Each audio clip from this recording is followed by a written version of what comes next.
I need a large sweet tea and a large coffee with 10 cream and 10 sugar. Anything else? No, that's it.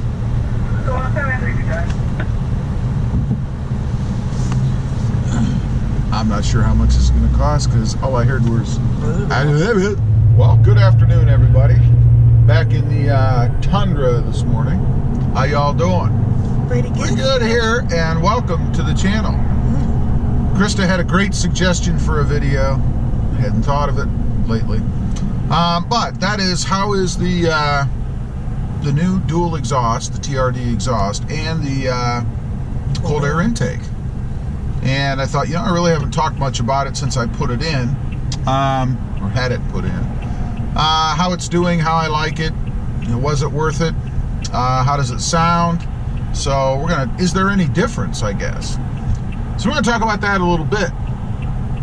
First off, how does it sound? Well, it sounds awesome. I mean, the truck now sounds like a truck should sound, I think. Absolutely. Don't you think? Oh, yeah. Do you like it? Yep. I love it. It's much better. Now, I will say, the only thing that I've noticed out of the cold air intake, which, okay, let's listen here for a minute.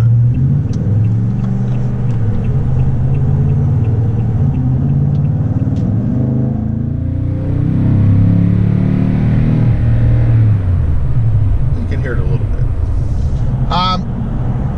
As far as the cold air intake goes, and any kind of sound difference, I guess, since I had it done at the same time.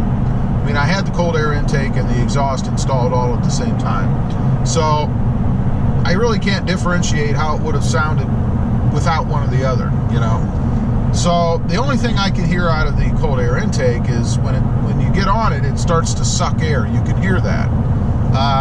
Which is pretty cool. You can, if you know what you're listening for. I don't know if you know what it would even sound like, but I can hear it. Okay. The exhaust, of course, is a louder note than it was before, and it's more of a, I guess I'd describe it as a low kind of grumble. Mm-hmm. It's not obnoxious. It's not over the top. It's not so loud that once you're driving, you have to talk louder inside the cab so the person with you can hear you or anything. Right. But you definitely can hear it, and you definitely can hear it outside of the truck. As far as any kind of a drone or anything, you do get a little bit of a, I guess I'd call it a drone, although it's really more of a grumble as you're driving. Yeah, I've not noticed a drone. So, yeah, I don't know if you'd really term that as a drone. But there is a little bit of a grumble, which is good, I think. I like it. I like to hear that. It's pretty neat, and it's funny, this truck. Sometimes when it's idling, it almost reminds me of a diesel kind of sound. And that's not because of the exhaust. That's just the way it was before.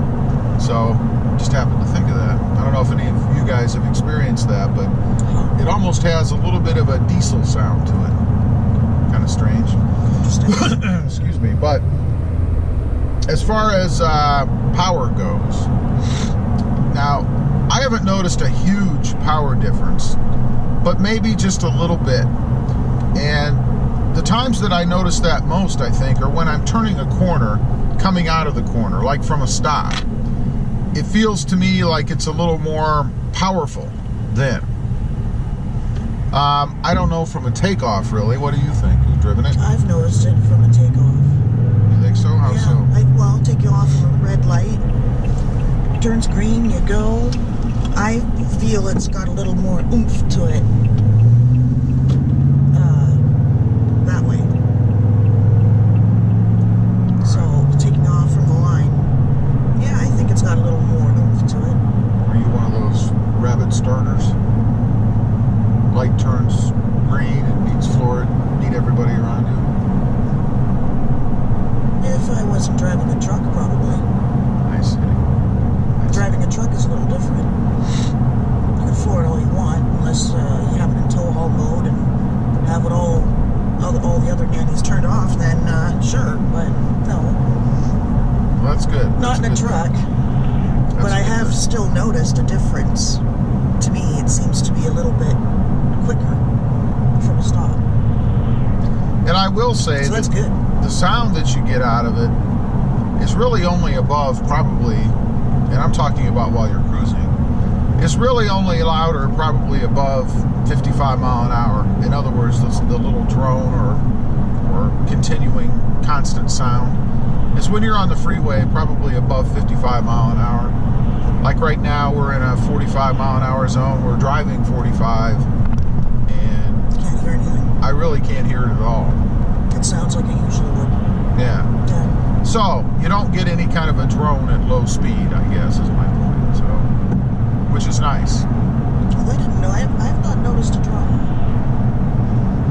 I don't know. As far as fuel economy, you No know, change yet. some people have mentioned that you'll see some kind of a miles per gallon jump once you put the cold air intake and the exhaust on, and I haven't seen that to be true at all. Not yet, anyway. Not even a 0.1. I've been at 14.9 miles per gallon for a while. Almost since the beginning, really. Yeah, it's almost since I've had this truck. And I'm still at 14.9 miles per gallon. And have been driving with the new exhaust and the intake for probably a couple weeks. Yeah. Maybe 2 weeks or so now. I think so. I don't notice any difference there. So we'll see. Time will tell. Some people have mentioned that it takes 1,500 miles for that to kick in. I don't know why that would be. Nothing really is going to change. The muffler, may burn in a little bit better, but I really don't see any reason for that to change. And We'll have to see. Jake actually had a good point. He said, you have a catalytic converter on the truck. He said, why would putting an exhaust from their back change the way the exhaust is handled, out of the engine? In other words, why would you expect a miles per gallon or a fuel economy increase by putting an exhaust on from the cat back? It's a good point. That's true. I'd say that's probably true. So really, the only factor that might affect fuel mileage is the cold air intake. I don't know. We'll see. So overall, I guess, am I happy with it? Am I glad that I did it? What do you Yes. think? You are? I You prefer it this way? do. I am Absolutely. too. It sounded like a baby before. Yeah. Sounded like a Ford. Yeah, I am happy with it. I am glad that I did it. Is it worth the money? It was the whole install minus $120 for the front bumper caps was about $2,500, I think. That includes labor, parts, sheep. Grazing in the snow. Sheep. Sheep. Last night's conversation. Oh yeah. Felt like I was at Gear's house for a minute. But anyway, yeah, I think it's well worth it, well worth the money. It isn't cheap, that's for sure. No. You don't get any big, fuel gains, mileage gains in it. So if you're doing it for that, I'd say you're probably wasting your money. For me personally, I think you do get a little bit of a faster jump off the line. And the sound is awesome. It sounds 1,000 times better. It sounds like a truck. So It does sound much better for sure. yeah, I mean, before you couldn't even hear it. You might as well have been sitting in a little car. As far as the cold air intake, it's worth it to me. Aesthetically, it's worth it. I like to open the hood and see that there. Do you do that often? I do. I do Every that day? like every day before I get in. I Open the hood and stare lovingly at your new cold I air do. intake. I pat it on its back, tell it good job. Here we go. Take pictures with it. Take a shot with it. You're gonna publish? I might write a book. Me and my Oh no, you intake. gotta publish. Share your pictures with everybody. Oh no, they're personal. You lovingly, That's private. being loving towards your cold air intake. No, that's too personal to post in a YouTube video. You can post it elsewhere. That's a moment between me and my intake. I see. Anyway, I just wanted to get on here, talk about that for a minute, give you my opinion, give you Christa's opinion. She drives the truck too. as usual, appreciate you guys watching. Please give this video a big thumbs up. If you have the system I have, or the setup that I have, or any cold air intake and aftermarket exhaust, let me know what you think. Are you happy with it? Cool. Yes? Yeah. Very good. Excellent. Thanks again for watching, and we'll see you next time On the web. on the web. Have a good day. Bye. Bye.